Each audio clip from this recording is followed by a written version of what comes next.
الحمدللہ رب العالمین والصلاة والسلام علی خاتم النبیین اما بعد فاعوذ باللہ من الشیطان الرجیم بسم اللہ الرحمن الرحیم پڑھیے الصلاة والسلام علیک یا رسول اللہ وعلی آلک واصحابک یا حبیب اللہ الصلاة والسلام علیک یا نبی اللہ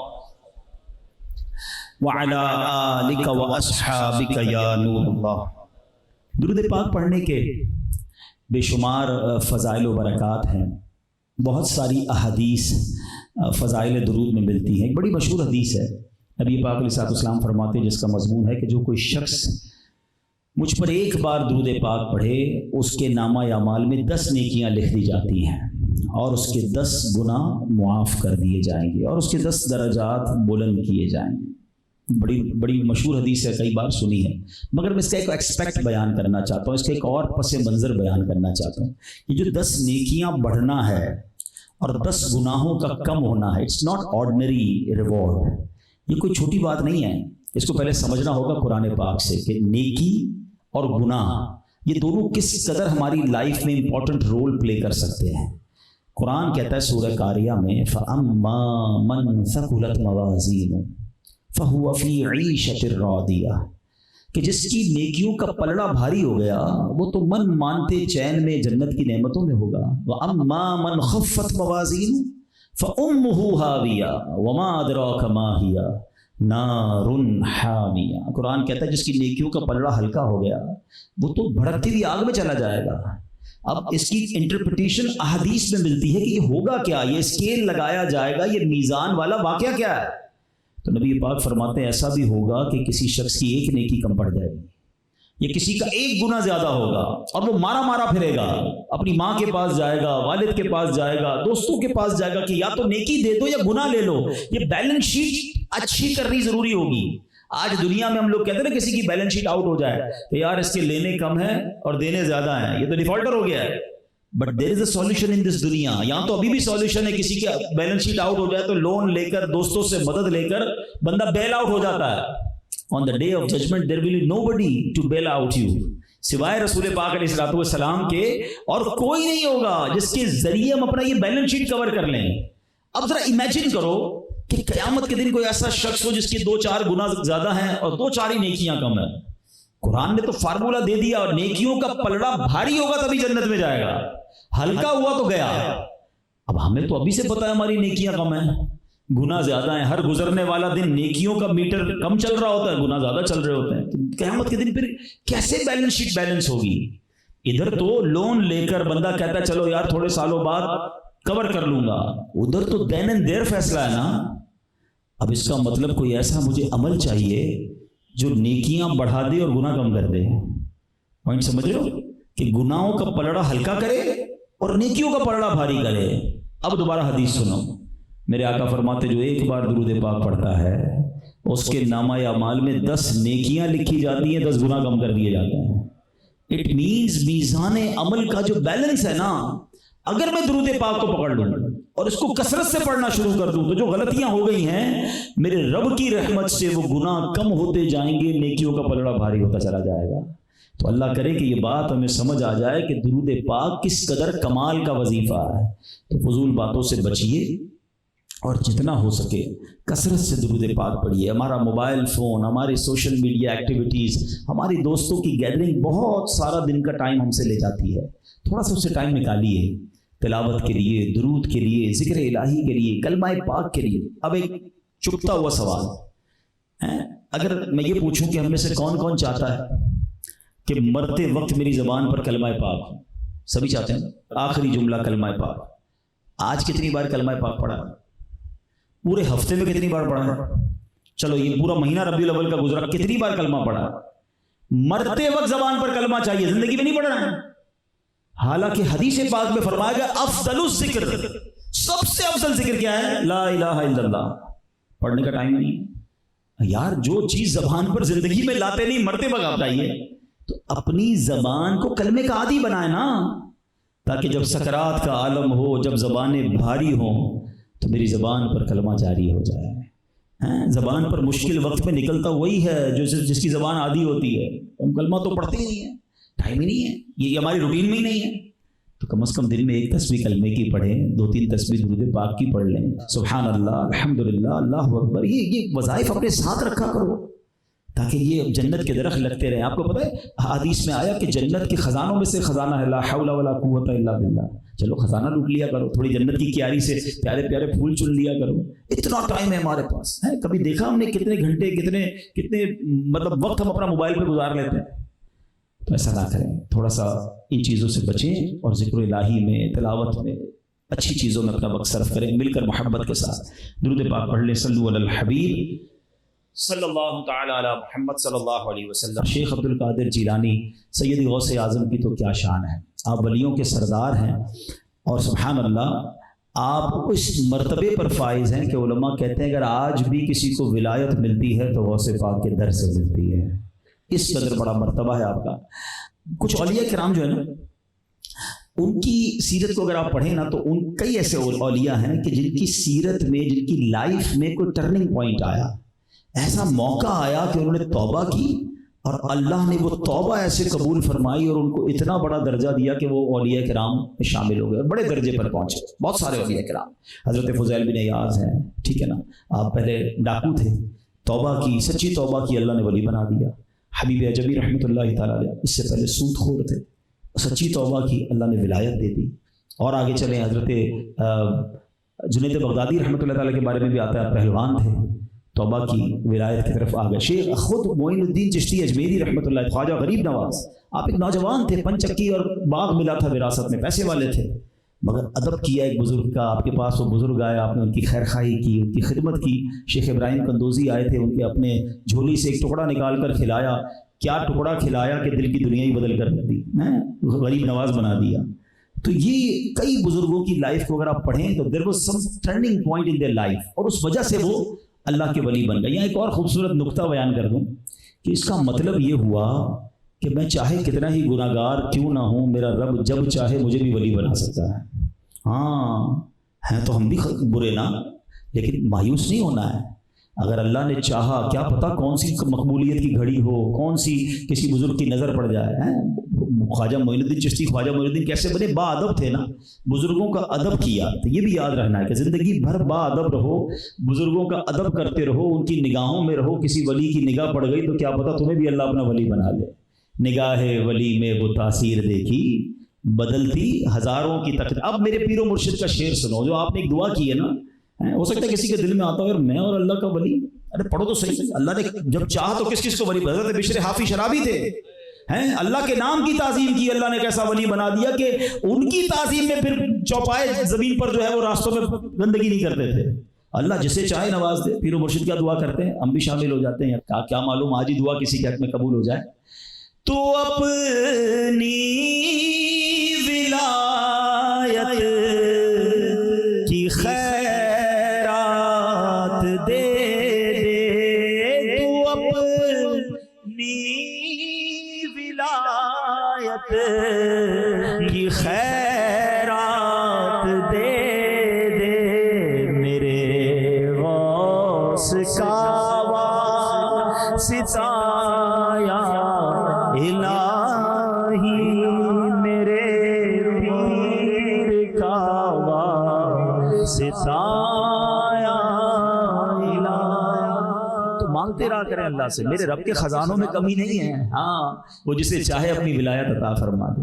اچھا پھر لیکن شیخ عبد القادر جیلانی سیدی غوث اعظم و عظیم ہستی ہیں کہ آپ چوزن ون تھے, آپ مادرزاد ولی ہیں, بلکہ آپ کو تو ولادت سے پہلے ہی سلیکٹ کر لیا گیا تھا. سبحان اللہ, یہ اللہ کی شان ہے, اللہ جسے چاہے عطا فرمائے.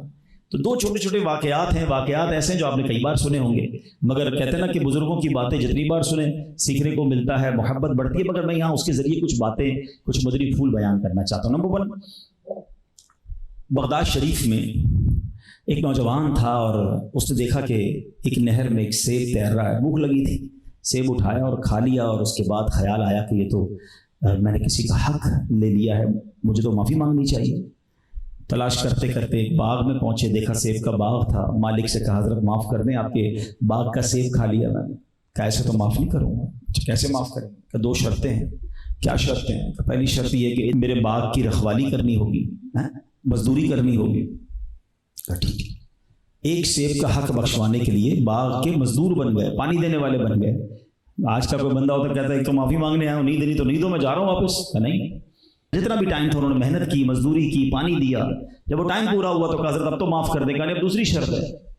دوسری شرط کیا ہے؟ میری بیٹی سے شادی کرنی ہوگی، اور سنو میری بیٹی اندھی ہے، کانوں سے بہری ہے، ہاتھوں سے لولی ہے، پیروں سے لنگڑی ہے، بول بھی نہیں سکتی ہے۔ بتاؤ اتنے سارے نوجوان بیٹھے ہیں، اتنی ساری کیٹیگریز بیان کر دی جائیں تو کون ہے جو شادی کرے گا؟ مگر خوف خدا دیکھو، کہتے پھر معاف کر دیں گے، کہ پھر معاف کر دیں گے۔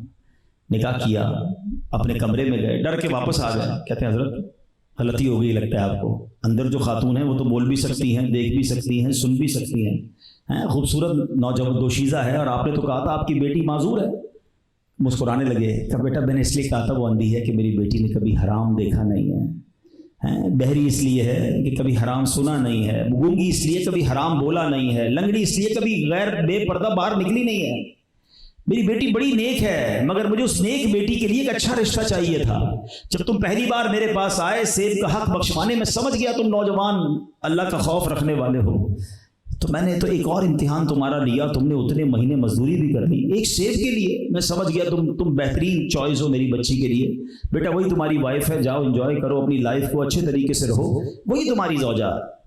اب میں سوال یہ کرنا چاہتا ہوں، اتنی پاکیزہ خاتون ہو، اتنا خوف خدا والا مرد ہو، جب یہ جوڑا بنتا ہے تو ان کے پیدا کون ہوتا ہے؟ ان کے جو اولاد ہوتی ہے وہ شیخ عبد القادر جیلانی پیدا ہوتے ہیں۔ یہ غوث پاک کے والدین کا واقعہ، بٹ یہ واقعہ کئی بار سنا۔ میں اس واقعے کو بیان کسی مقصد کے تحت کر رہا ہوں کہ ایک تو چلے فیضان غوث اعظم پتہ چلے کہ اللہ نے ان کو پہلے سے ہی سلیکٹ کیا ہوا تھا، یہ خاندان کیسا ہے۔ مگر اس پورے واقعے سے 2 بڑی اہم باتیں سیکھنی ہیں جو ہماری فیملی لائف کے لیے، ہمارے اپنی زندگی کے لیے بڑی امپورٹنٹ ہے۔ اب سب سے پہلی بات کہ حضرت غوث اعظم کے جو نانا جان تھے، انہوں نے غوث پاک کے والد میں کیا کوالٹی تلاش کی؟ بینک بیلنس پوچھا، خاندان پوچھا، اسٹیٹس پوچھا؟ کچھ بھی نہیں۔ There is only one thing، خوف خدا ہے۔ انہوں نے اپنی نیک پارسا خوبصورت بیٹی کا رشتہ کر دیا۔ آج ہم کیا چیک کرتے ہیں؟ چاہے لڑکے والے ہوں چاہے لڑکی والے ہوں، ہماری چیک لسٹ ہی الگ ہے۔ لڑکے والوں کی چیک لسٹ کیا ہوگی؟ لڑکی خوبصورت ہونی چاہیے۔ اچھا بھائی، دوسرا کیا چیک کرنا ہے؟ خاندان کیا ہے۔ تیسرا جہیز کتنا لائے گی، پیسے ویسے ہیں کہ نہیں ہیں۔ 2-3 چیزیں چیک کرنی ہے، پڑھی لکھی ہے کہ نہیں۔ اچھا لڑکے کو تلاش کرنا ہے تو لڑکے میں تو کہتے ہیں نا کہ لڑکے کی خوبصورتی اس کی جیب سے ہوتی ہے، بھلے دکھتا اچھا نہ ہو، پیسے والا ہو تو پھر وہ بھی چل جائے گا، ورنہ 2-3 چیزیں چیک کر لیتے ہیں، پڑھا لکھا ہے کہ نہیں، کوئی بڑا غلط کام تو نہیں کرتا۔ اچھا ہمارے غلط کاموں کی لسٹ بھی ہماری اپنی ہے۔ غلط کام کیا چیک کریں گے بھائی؟ شراب تو نہیں پیتا، جوا تو نہیں کھیلتا، نشہ تو نہیں کرتا، غلط گیدرنگ میں تو نہیں ہے، بس کماتا کتنا ہے یہ پوچھیں گے۔ اللہ اکبر، ہم یہ چیک کرتے ہیں وہ شراب نہیں پیتا، یقیناً شراب پینا حرام، مگر نماز نہ پڑھنا اس سے بڑا حرام ہے، وہ کون چیک کرتا ہے؟ nobody want to check it۔ ہماری چیک لسٹ یہ ہے میرے پیارے اسلامی بھائیو، غوث پاک کے نانا جان کی کیا چیک لسٹ تھی کہ اللہ کو راضی کر رہا ہے کہ نہیں۔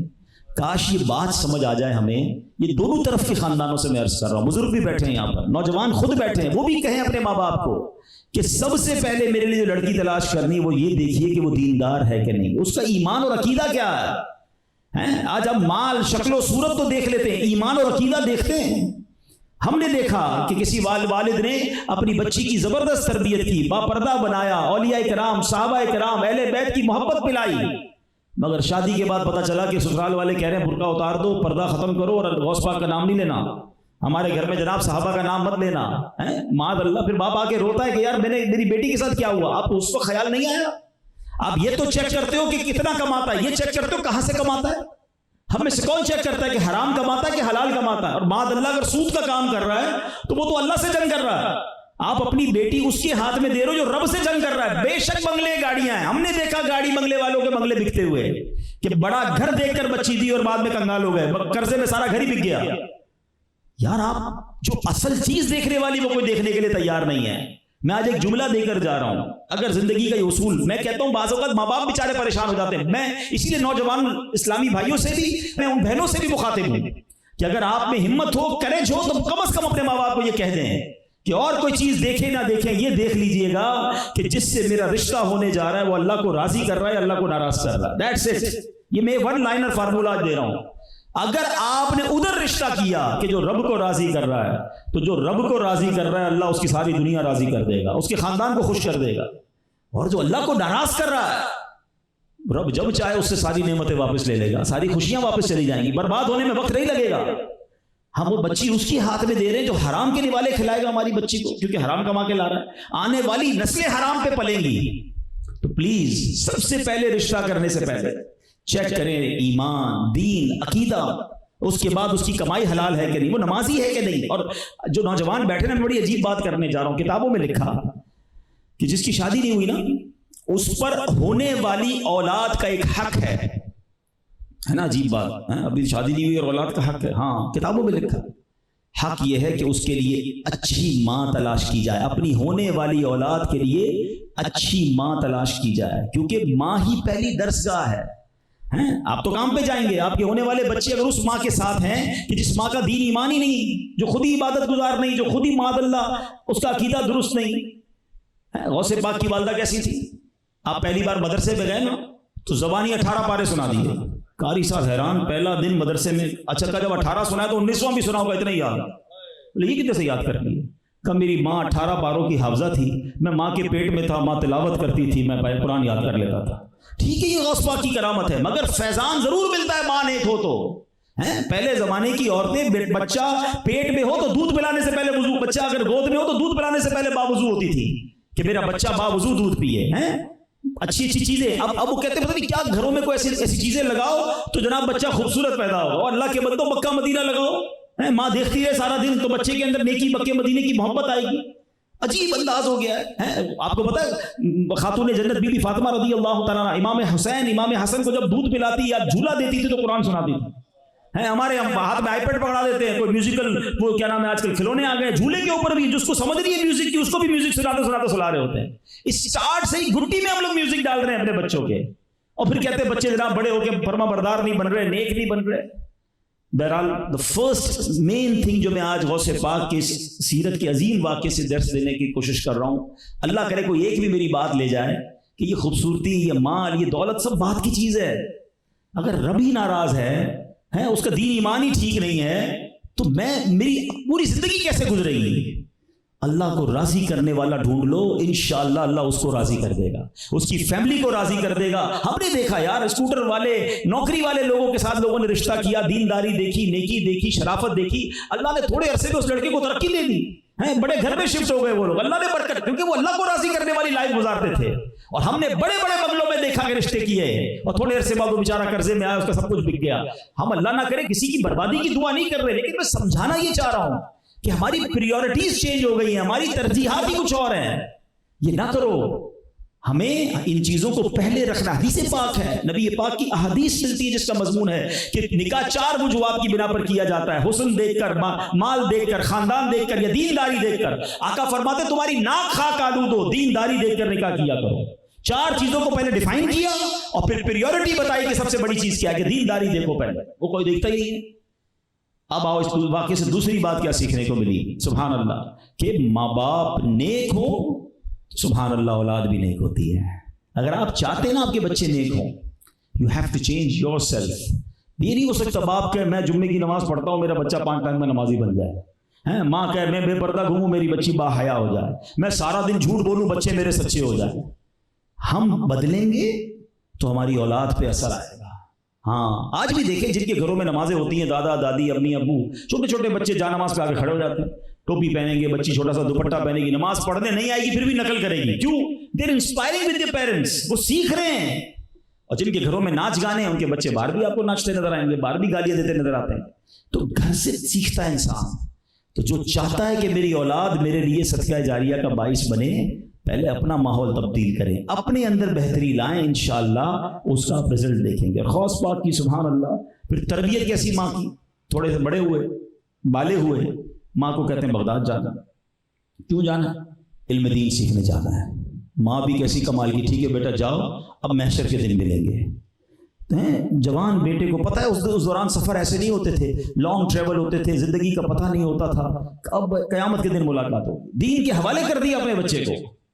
آج ہمارا کیا حال ہے؟ بچہ ایسا بھی ہم نے دیکھا کہ اگر کسی کا نوجوان بیٹا تھوڑا دیندار بنے، تھوڑا اجتماع کی طرف، مدنی قافلوں کی طرف، تھوڑی سی چہرے پہ داڑھی آنا شروع ہو جائے تو کچھ ماں باپ ڈانٹنا شروع کر دیتے ہیں، ارے بھائی مولوی نہیں بننا ہے، نہیں جانا دیندار کی طرف۔ اچھا پھر بعد میں یہ بھی ہمیں پتہ چلا کہ کچھ ماں باپ نے دینداری سے روکا، اجتماع میں نہیں جانے دیا، مدنی قافلوں میں نہیں جانے دیا، اس کو دین کے کام سے روکا، اور ایسا بھی ہوا کہ پھر وہ ایسے دوستوں میں بیٹھا کے شرابی بن گیا ہے، جواری بن گئے۔ اب ماں باپ کہہ رہے ہیں یار ہماری غلطی ہو گئی، ہم نے اس کو، ہم سوچ رہے تھے یار ایسا ہو جائے گا تو ویسا ہو جائے گا۔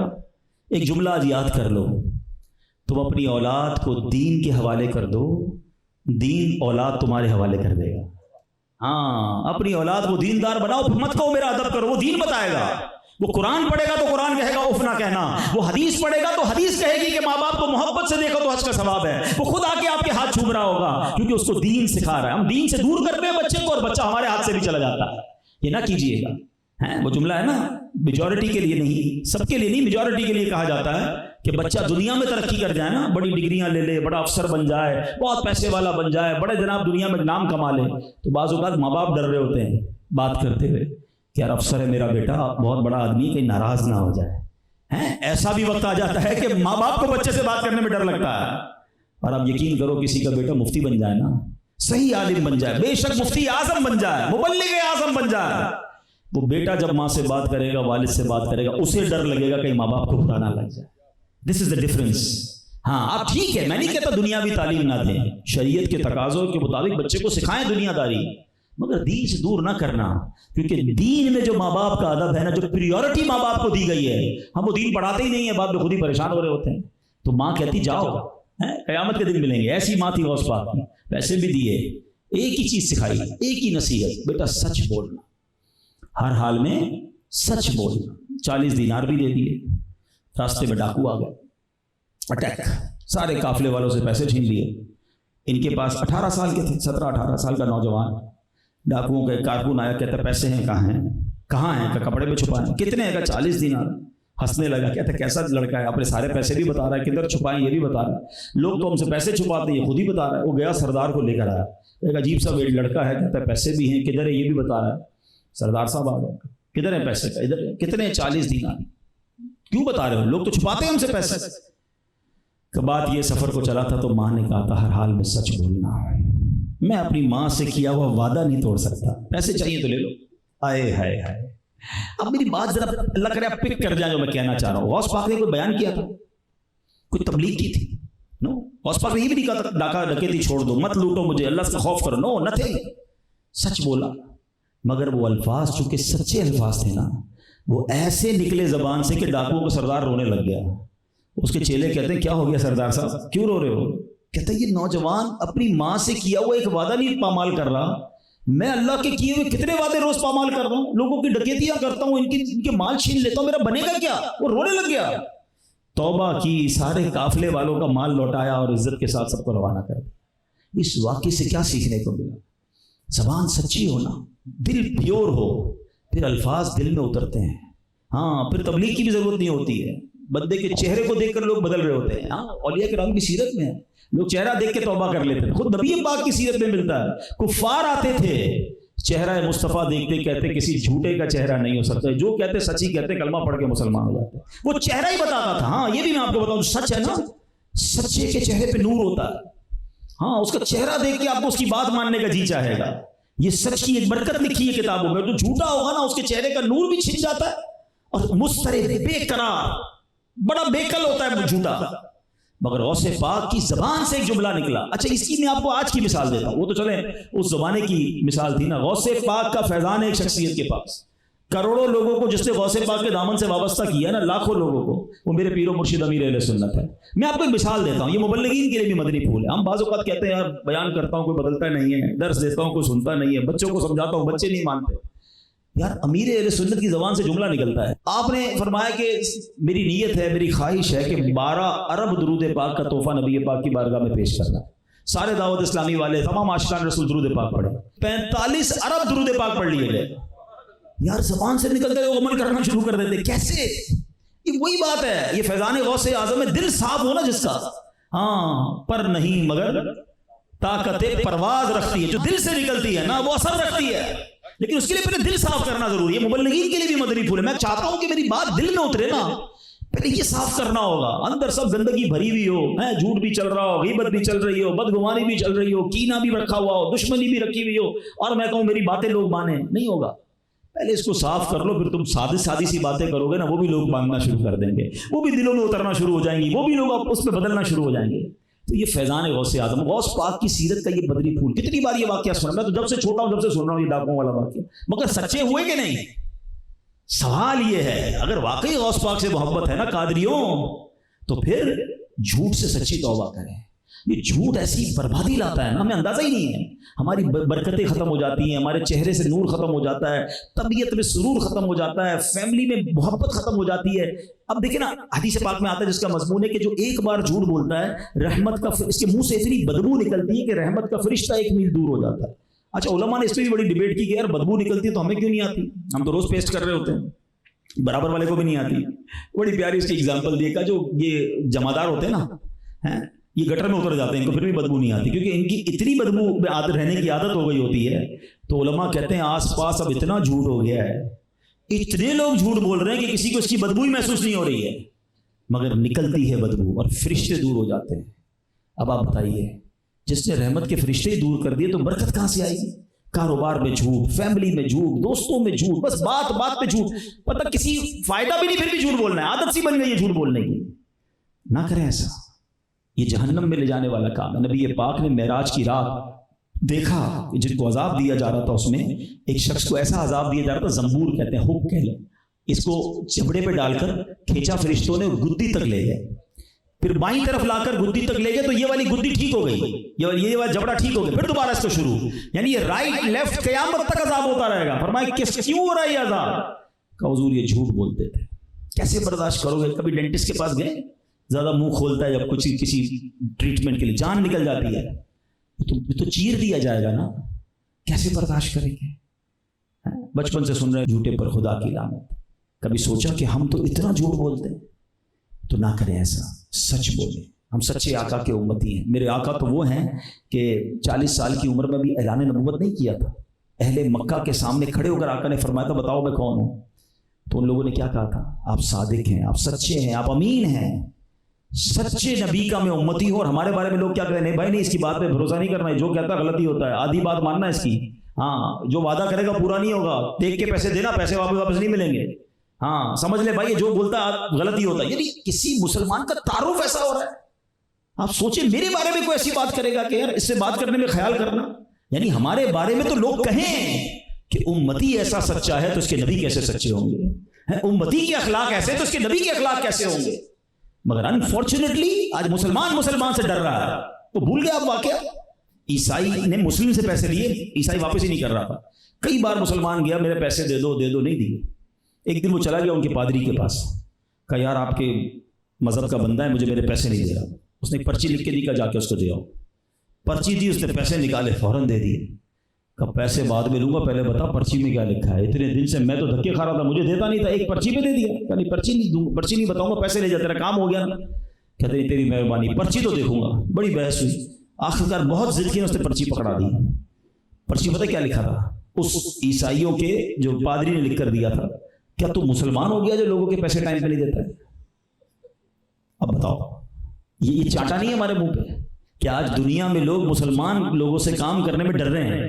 حالانکہ ہونا کیا چاہیے تھا, اس نبی کے امتی ہیں کہ ہم سے بزنس کرنے والا کہتا ہے یار آنکھیں بند کر کے مسلمانوں سے کام کرو, یہ جو کہتے ہیں سچ ہوگا, کیونکہ ہم سچے نبی کے امتی. اتنا جھوٹ, اور یہ جھوٹ کی بربادی میں آپ کو بتاؤں, ہمیں تو دوست بھی جھوٹے ہی اچھے لگتے ہیں. ارے یار بڑا مزہ آتا ہے, ساری رات بہت ہنساتا ہے, گھماتا ہے, پھراتا ہے, عجیب باتیں ہوتی ہیں. کوئی بات نہیں, جھوٹ بولتا ہے لیکن انجوائے کرتے ہیں. نہ بیٹھا کرو جھوٹوں کے ساتھ. ہاں, جو اس پہ لعنت برسے گی نا, تم پر بھی برسے گی. قرآن کہتا ہے کونوا مع الصادقین, سچوں کے ساتھ ہو جاؤ. ہم بیٹھے جھوٹوں کے ساتھ ہیں. میں آپ کو ایک واقعہ سناتا ہوں. ایک شخص تھا, اس کو شادی ہوئی, اپنی وائف سے بڑی محبت تھی. کہتا ہے یار بیوی سے کام کرانے سے بہتر ہے پیسے اللہ نے بڑے دیے ہیں, کو غلام خرید لیتا ہوں. اس زمانے میں غلام خریدے جاتے تھے. وہ گیا بازار میں غلام خریدنے, کتنے کا؟ بڑا 50% ڈسکاؤنٹ میں مل رہا تھا. مثال کے طور پہ 10,000 ریٹ تھا, کہ 5,000 میں لے جاؤ. تو یار 5,000 میں بڑا تگڑا محنتی لگ رہا ہے. کہ ایک عیب ہے اس کے اندر. عیب کیا؟ بولے سال میں ایک بار جھوٹ بولتا ہے. تو بس ایک بار سال میں اپنی طرف سے کہہ رہا ہوں، کہتا ہوں ہم تو روز بولتے ہیں، کوئی بات نہیں، سال میں ایک جھوٹ چلے گا، دے دو بھائی، لے لیا اسے، لے لیا، پورا سال خدمت کی اس نے، کھانا وانا یہ وہ صفائی، بولا یار کمال کا بندہ، وہ بھول بھی گیا کہ ایک سال میں ایک بار جھوٹ بولتا ہے، پورا سال نکل گیا، اس کا ہو گیا سال پورا، اس کا ٹائم آ گیا۔ اس ظالم نے پتہ کیا کیا، اس کی بیوی کے پاس گیا، میں آپ کو پتہ کی بات بتا رہا ہوں، دیکھو پورا سال آپ کا نمک کھایا ہے، مجھے اندر کی اطلاع ہے، ملتے نا آپ کو بھی دوست آپ کے، اندر کی اطلاع لایا ہوں، ہاں اس کے گھر میں یہ ہو رہا ہے، اپنے کو بھی کان لگا کے سننا ہے کس کے گھر میں کیا، کیوں سننا ہے بھائی، کیوں کسی کا عیب ڈھونڈنا ہے، کیوں کسی کے پرابلم ہم نے سننے ہیں؟ کہتا اندر کی بات لایا ہوں۔ کیا لایا ہوں؟ آپ کے شوہر نے دوسری شادی کا ارادہ کر لیا ہے، آپ کو طلاق دینے والا ہے، آپ سے دل بھر گیا اس کا، آپ کچھ کر لو۔ وہ بولتی میں کیا کروں، تم بتاؤ، میرے پاس ایک بابا ہے، ہاں اس کو آپ کو کرنا یہ ہے کہ اپنے شوہر کے گردن کے قریب کے بال کاٹ کے مجھے دے دو، وہ دم کرے گا، بس پھر وہ بال اس کو سنگانے، آپ کا جو شوہر ہے نا وہ بھول جائے گا اس عورت کو، بس اتنا سا کام ہے، اتنا سا کام، میم صاحب یہ اس طرح پکڑ لو اور اسی اس طرح سے بس یہ جب سوئے تو گلے کے پاس سے تھوڑے سے بال کاٹ دینا۔ کہا ٹھیک ہے آج رات ہی کاٹ دوں۔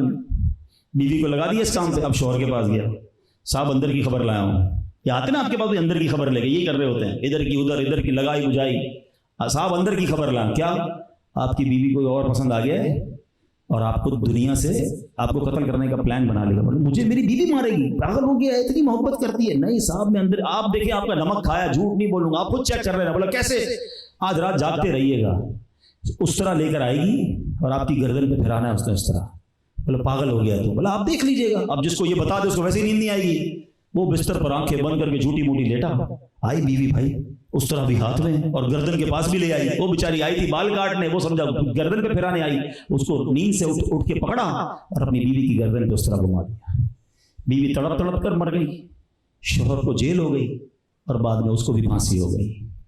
ایک جھوٹ پورا گھر برباد۔ ہم سمجھتے ہیں جھوٹ کوئی چیز نہیں ہے، خاندان کے خاندان برباد ہو جائیں گے، کاروبار تباہ ہو سکتے ہیں۔ اللہ کو جو چیز ناپسندیدہ ہے نا، اور منافق کی علامتوں میں سے کہا گیا کہ جب بات کرے تو جھوٹ بولو، اور جھوٹ سے بچ جاؤ گے نا تو کتنے گناہوں سے بچو گے۔ ایک شخص آیا تھا نبی پاک علیہ السلام کی بارگاہ میں، کہا حضور میں نے سنا بہت ساری چیزیں منع کرتے ہیں، شراب کا بھی منع کرتے ہیں، بدکاری کا بھی منع کرتے ہیں، چوری کا بھی منع کرتے ہیں، میں اتنی ساری چیزیں نہیں چھوڑ سکتا۔ اچھا نبی پاک کی اب اس واقعے میں شان بھی پتہ چلتی ہے کہ کیا شاندار میرے آقا ہیں، جو چاہے فرما دیں، سرکار نے جو کہہ دیا وہ ہو گیا، کہ ایک چیز کا منع کرے تب اسلام لاؤں گا۔ آقا نے فرمایا اچھا ایسا کرو، جھوٹ نہ بولنا، بس اتنا ہی کام، کہاں اتنا، جھوٹ نہیں بولنا ہے، کلمہ پڑا مسلمان ہو گیا۔ بولا یہ تو بڑا آسان ہو گیا، میں تو اتنے سارے گناہ کرتا تھا۔ گیا گھر پہ، ٹائم آ گیا شراب پینے کا، روز پیتا تھا، کہا یار شراب پی تو لوں گا، مگر نبی پاک نے کہا جھوٹ نہیں بولنا، کل جا کے بتاؤں گا کیسے، پوچھیں گے کیا کیا، تو شراب پی تھی، شراب چھوڑ دی۔ چوری کا ٹائم آیا، چوری کرنے نکلا، کہا چوری کر تو لوں گا، پیارے آقا کی بارگاہ میں کل جاؤں گا، پوچھیں گے کیا کیا، کیسے بتاؤں گا چوری نہیں کی، پھر جھوٹ بولنے کا منع کیا، بدکاری کا ارادہ کرنے کیا، پھر یہی خیال آیا، دوسرے دن جا کے کہتا حضور آپ نے تو کیا مہربانی کی، مجھے جھوٹ سے کیا بچایا، میں سارے ہی گناہوں سے بچ گیا۔ تو جھوٹ سے بچ کر تو دیکھو یار اتنی برکت، اچھا کاروبار میں بھی آپ کی برکت آ جائے گی۔ اچھا جھوٹا جو ہے نا آلویز کنفیوزنگ، کچھ لوگ آپ کو نظر آئیں گے، آپ مت امیجن کرنا، اپنے بارے میں سوچو، اگر میں کنفیوز رہتا ہوں نا، ڈسٹرب رہتا ہوں، پریشان رہتا ہوں، لکھا ہے کتابوں میں مضطرب رہے گا جھوٹا، کیونکہ اس سے جھوٹ بولنا ہے نا۔ مثال دیتا ہوں، چھوٹی سی مثال دیتا ہوں، اب جو دوستوں، اچھا کچھ لوگوں کی خامہ خواہ جھوٹ بولنے کی عادت ہے، اب بیچارہ رہتا مثال کے طور پر سولجر بازار میں، ہاں بھائی کہاں رہتے ہو، ڈی ایچ اے میں، اچھا کون سے فیز میں، اچھا دوسرا جھوٹ بولنا پڑا، فیز تو یاد ہی نہیں تھا، تو ڈی ایچ اے فیز 6 میں رہتا ہوں، اچھا تو مکان میں فلیٹ میں رہتے ہو، اب تیسرا جھوٹ، نہیں میرا تو اپنا بنگلہ ہے، اچھا بول تو دیا، کام کیا کرتے ہو، اب پتہ چلا ٹیکسی چلاتا ہے، میری تو اپنی گاڑیاں، ٹرانسپورٹ کمپنی ہے، چوتھا جھوٹ، اب بول تو دیا، اب اس بندے کو یاد رکھنا پڑے گا کہ فلاں بھائی کو میں نے گھر ڈیفینس میں بتایا ہوا ہے، فیز 6 بھی یاد رکھنا پڑے گا، گاڑی ٹیکسی نہیں، اس کو گاڑیوں کی کمپنی بھی یاد رکھنی پڑے گی، بنگلہ بھی یاد رکھنا پڑے گا۔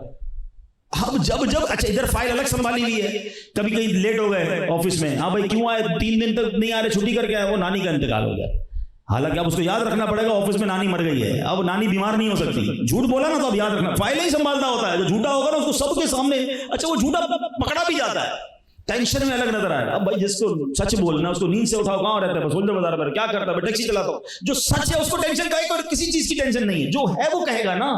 ہمارا پرابلم یہ ہے کہ سچ بتانا ہی نہیں ہے، کیوں چھپانا ہے لوگوں سے یار، کیوں اپنی بڑائی مارنے کے لیے جھوٹ بولنا ہے، کاروبار کریں گے اتنی کی خرید. اچھا اس نے پوچھا بھی نہیں ہے, مزے کی بات ہے, کبھی کبھی گاہک پوچھتا بھی نہیں ہے کہ بھائی 500 روپے کا ہے, ارے صاحب 450 پونے 500 بھی تو خریدے, بس 12 روپے کما رہا ہوں آپ سے. اس نے کب پوچھا کتنے کما رہے ہو بھائی, کیوں قسمیں جھوٹی کھا رہے ہو؟ تھوڑی دیر میں وہ تھوڑی سی کمپنی وہ کرے گا, کیا نام بارگننگ کرے گا تو 450 میں دے دیتے ہیں. تو ابھی تھوڑی دیر پہلے تو کہا تھا پونے 500 میں خریدا ہے. بس بچوں کی روزی کما رہا ہوں, اللہ کی قسم, بات بات پہ قسم, بات بات پہ جھوٹ. ہم یہ پیسے کریں گے کیا جھوٹ بول کر؟ آپ سوچیے تو صحیح. آپ ایک بات خود دیکھ لیں, جس مارکیٹ سے بھی آپ کا تعلق ہے, جو سچا ہوتا ہے نا, سچا جو کہتا ہے وہی مال دیتا ہے نا, اس کا مال مہنگا بھی بک رہا ہوتا ہے مارکیٹ سے مہنگا, اور بعض اوقات اس کے بعد ٹائم نہیں ہوتا. ہم سمجھتے ہیں ایک بار جھوٹ بول کے مہنگا بیچ دیں تو وہ اگلی بار تھوڑی آئے گا گاہک آپ کے پاس. ہم نے راشن والوں کو دیکھا, ہم نے کپڑے والوں کو دیکھا, جس کی چیز سچی, جس کا کلر پکا, جس کی بات سچی, جس کی کوالٹی سچی, مارکیٹ سے ڈبل ریٹ 1.5 ریٹ پہ بیچ رہا ہوتا ہے, لوگ اس سے لیتے یار آدمی سچا ہے. تو سچے کو آج بھی برکت ہے. یہ خامہ کا ہی دماغ شیطان نے ڈال دیا, بھائی سب جھوٹ بولتے, تو جھوٹ نہیں بولے گا تیرا مال نہیں بکے گا. نہیں, سچے کو ہر چیز میں اللہ برکت دیتا ہے. چہرے پہ الگ نور ہے, بات اس کی الگ, لوگ ماننے لگیں گے. تو پلیز اے غوث پاک کے چاہنے والوں, غوث پاک سے محبت کا نام صرف یہ نہیں کہ ہم منقبت سنیں, ہم اجتماع میں آئیں, ہم لنگر کھائیں, نعرے لگائیں, چلے جائیں, یہ بھی کرنا ہے, مگر کچھ بدلاؤ بھی تو لاؤ نا اپنے اندر یار. تو غوث پاک تو بچپن سے سچ بولنے کی بات کر رہے ہیں, اور ہماری زبان پر ہی سچ نہیں آتا. پھر یہ جو نوجوان بیٹھے ہیں, آخری بات, مذاق میں جھوٹ, مستی مذاق, خامہ خواہ جھوٹے لطیفے سنانے, جھوٹے واقعات سنانے, لوگوں کو ہنسانے. حدیثوں میں آتا ہے جو لوگوں کے ہنسانے کے لیے جھوٹ بولتا ہے وہ روتا ہوا جہنم میں جائے گا. کیوں؟ مطلب لوگوں کو ہنسانے کے لیے ہم نے جھوٹ بولنا ہے. نہیں کریں ایسا, مزاح کریں. ہاں جائز مزاح ہوتا ہے. مزاح کیا ہے؟ میں بھی ایسی بات کروں, میں بھی مسکراؤں, آپ بھی مسکرائیں, کہ کوئی جھوٹی بات بھی نہ ہو, کسی کی دل آزاری بھی نہ ہو. ہمیں تو مذاق ہی وہ والا آتا ہے, پہلے کسی کی فلم چڑھائیں, کسی کا نام بگاڑیں, کسی کی نقل اتاریں, پھر میرے دوست ہنسیں گے تو مزہ آئے گا. یعنی پہلے ایک کا دل ٹوٹے تب جا کے میرے دوست مسکرائیں. ایسے مذاق کا کیا کرنا ہے کہ کسی کی دل آزاری حرام کام کر کے میں ہنس رہا ہوں؟ نہ کرو ایسا. سرکار دو عالم علیہ السلام کا مزاج مبارک کیسا ہوتا تھا؟ ایک خاتون آئی, کہتی حضور مجھے اونٹ چاہیے, آپ مجھے اونٹ عطا فرمائیں. نبی پاک فرماتے ہیں اونٹنی کا بچہ دیں گے تم کو. کہا حضور مجھے اونٹ چاہیے, آپ اونٹنی کا بچہ دیں گے؟ حضور مجھے اونٹ عطا فرمائیں, ہم تمہیں اونٹنی کا بچہ دیں گے. کہا حضور مجھے اونٹ چاہیے. نبی پاک نے فرمایا کہ ہر اونٹ کسی نہ کسی اونٹنی کا بچہ ہی ہوتا ہے. اب دیکھیں کتنی پیاری بات, سب مسکرائے اور اونٹ بھی مل گیا. تو مسکراہٹیں بکھیرنے کے لیے جائز طریقے سے بھی تو بات ہو سکتی ہے, لیکن ہم تکلیف دے کر جو مذاق اڑاتے ہیں نہ کریں. کسی کا نام رکھ دیتے ہیں, لمبا چھوٹا موٹا کانا, نہ. اگر کسی کے اندر کوئی عیب ہے تو اللہ کا شکر ادا کرو, یا اللہ تو نے مجھے پرفیکٹ بنایا. جیسا توتلا بولتا ہے دوست, ویسے ہی توتلا بول کے اس کا مذاق اڑاتا ہے. وہ روتا ہوگا گھر جا کر, آپ کے سامنے نہیں روتا کہ یار کاش زبان ٹھیک ہوتی, دوست میری بولنے کا, میرے چلنے کا مذاق, جیسا لنگڑا چلتا ہو جیسا لنگڑا چل کے دکھا رہے ہوتے. کبھی بھی نہ کرنا. عربی کا ایک مقولہ یاد کر لو, من ضحک ضحک, جو ہنستا ہے پھر اس پر ہنسا جاتا ہے.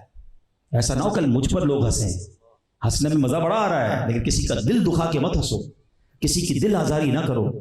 تو بہرحال میرے پیارے اسلامی بھائیوں, غوث پاک کی سیرت کے 2 واقعات اور ان سے 2 میسیجز کہ بچوں کی شادی کرنی ہے, اپنی شادی کرنی ہے تو پریورٹی دینداری کو دیں, اور زندگی میں کبھی بھی جھوٹ کے قریب نہ جائیں. اللہ مجھے اور آپ کو ہمیشہ ہر حالت میں سچ بولنے کی توفیق عطا فرمائے, سچوں کی صحبت نصیب فرمائے, فیضان اولیاء نصیب فرمائے.